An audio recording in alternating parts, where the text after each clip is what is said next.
I know of a female who would fail her final exams because during that exam period she was going through emotional abuse, intense one.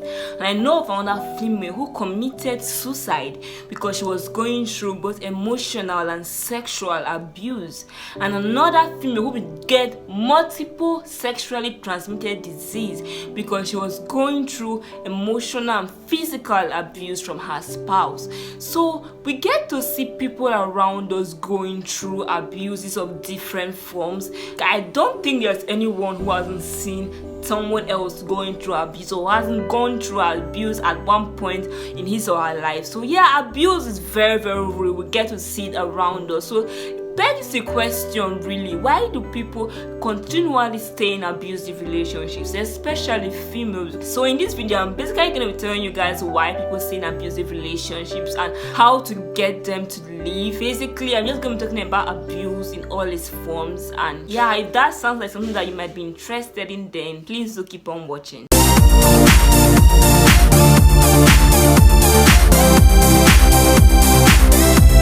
First of all, the reason why people go through abusive relationships is because that's been their normal for a very, very, very long time. I mean, they literally went from abusive fathers, abusive parents, to abusive boyfriends, and then abusive husbands. And all this long line of abusers have always made them feel like it was something that they did. So they always keep on defending them and thinking that I deserve this, I did something to deserve this, I did something to deserve this person's behavior, and I should be sorry that this person is abusing me, or I'm the one getting the person angry. And if you want someone like this who is so used to the idea of being abused to leave that relationship, or perhaps you know someone like that, or you are someone like that, the best thing to do is not to come out them and start shouting at them. No, the best thing for you to do is actually advise them and counsel them and make them see reason why abuse is wrong, that there is nothing that they could have done to deserve abuse. No one ultimately deserves abuse.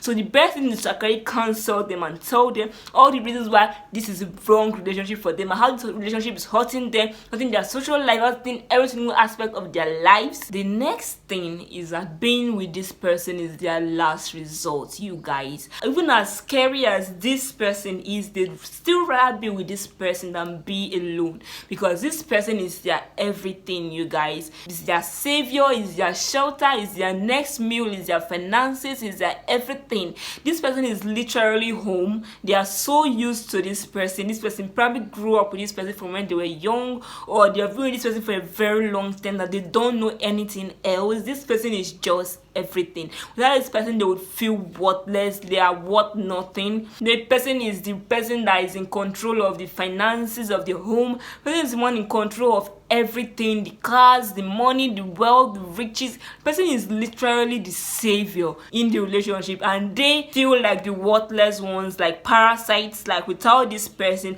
they can't do anything. And this abuser actually seeks to rub that into their head continually, that without me you are nothing, without me you can't achieve anything. And they continuously believe this, and they have been believing this for years. This kind of person, you can't just go there and drag them out of the relationship, because you will become the enemy to them, because they literally look up to this person as a savior, like they deserve the abuse. You can't just go there and shout at them and tell them get out and stuff like that. You have to actually counsel this person that on your own you are worth something, on your own you can achieve something, you are a human being all on your own. And if you are in the opportunity to, or you have the opportunity to find them good jobs and make them understand that it's okay to be alone and that they are complete in themselves, tell this person it is very, very okay to be alone. They are 100% perfect and 100% normal. They don't need this person to complete them. This person is not a savior head or a savior figure, because this person is seriously manipulating you and preying on your fears and your fear of being alone. Basically teach these people that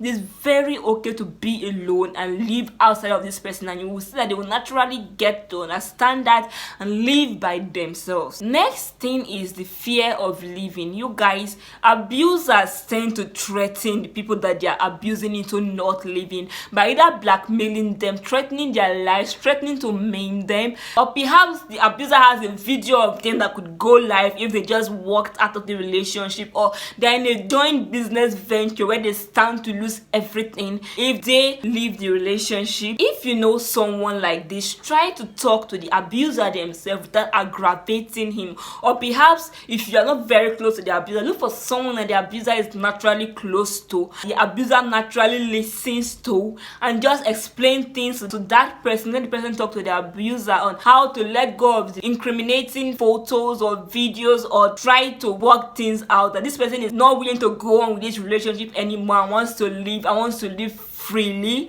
Or if it comes to this, it can involve legal agencies or the police to just sort out everything from the videos, the photos. Yeah, you're going to be focusing more on the abuser because he has violent tendencies. So it's not just about advice anymore. Basically, you're going to find ways to make sure that the person being abused is safe before you even think the third person to leave the relationship. Don't just tell someone who is in an abusive relationship to just leave, especially when the person has violent tendencies. And at this stage, it is necessary to just encourage the person being abused that they won't die from this, and they will actually come out of this winning. Otherwise, they will continually be depressed that there's nothing that they can do and they are stuck in that, and the only way for them to leave the relationship is when they are dead or maimed. The next thing is the abuse thinking that their love and their goodness can change their abusers. So you believe that your love is so strong that it can love the abuse right out of him. And some women even have testimonies like this,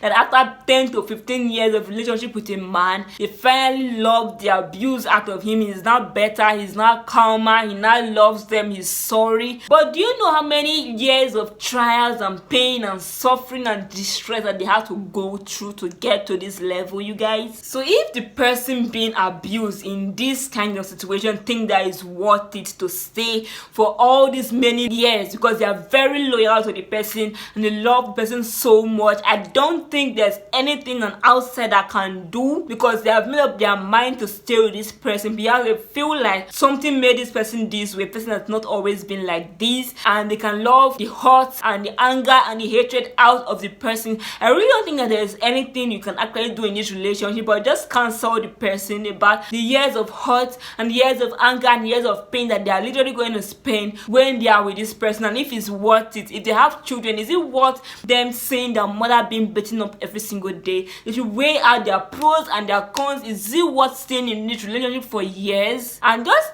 basically talk to the person. If the person still feels that it is worth it, I don't think there's much anyone else can do. But if you have talked to this person and the person feels like it's not worth it to stay after all, then your job there is done. And your job also is to make sure that the abuse does not get out of hand. So basically just monitor their relationship if the woman has decided to stay, and make sure that the abuse the man gives does not get out of hand and does not get too inhuman, and if it does, call necessary authorities. And if you can, also try to get through to the abuser and make them see just how much the person that they are abusing, their spouse, is going through just to be with them, the efforts that their spouses are making, and the amount of friends that the may probably have to give up because they're asking too many questions. Try to get the abuser to see all the efforts that their spouse is making, and if he can make as much effort by going for counseling and going for anger classes and stuff like that, because she believes that he's worth saving. So chances are she saw something in him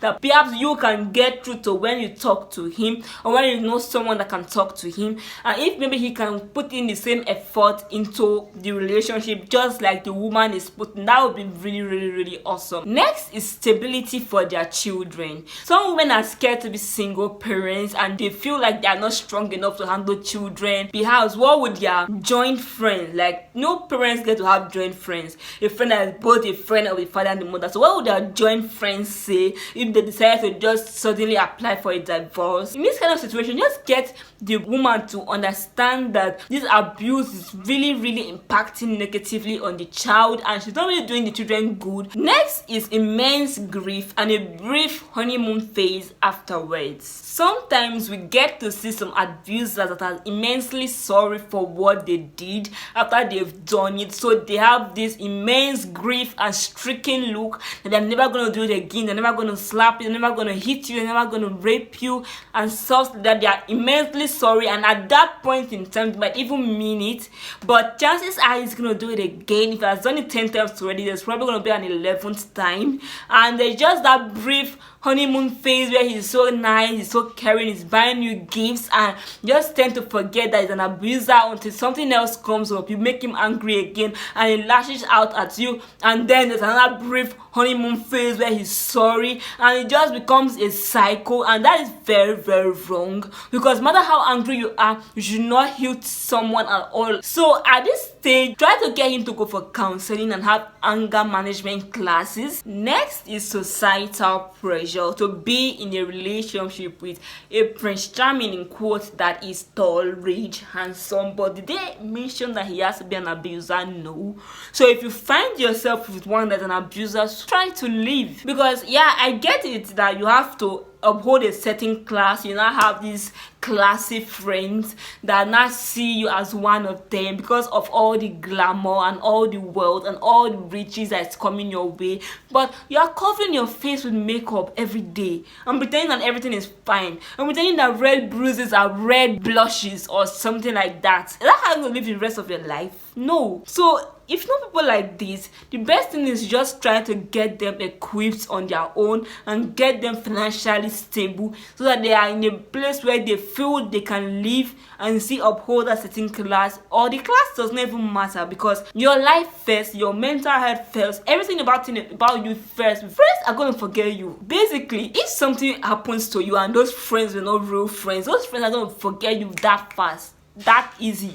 So these are like my few reasons why I think people stay in abusive relationships. These are like the major ones. Obviously, everybody's reason is individual to them, and everybody has a different reasons why they stay in an abusive relationship. If you liked today's video, you guys, please subscribe to my channel so that you can see me here more often. And if you like this video in general, just give it a like, a thumbs up basically, and share this video to someone else that you think might need it. And yeah, so I'll see you in the next video. Alright guys, bye.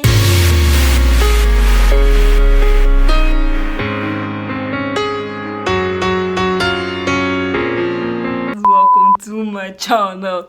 Welcome to my channel. Yeah. Woo! Obviously, I'm not gonna put this in the video, but yeah, it seems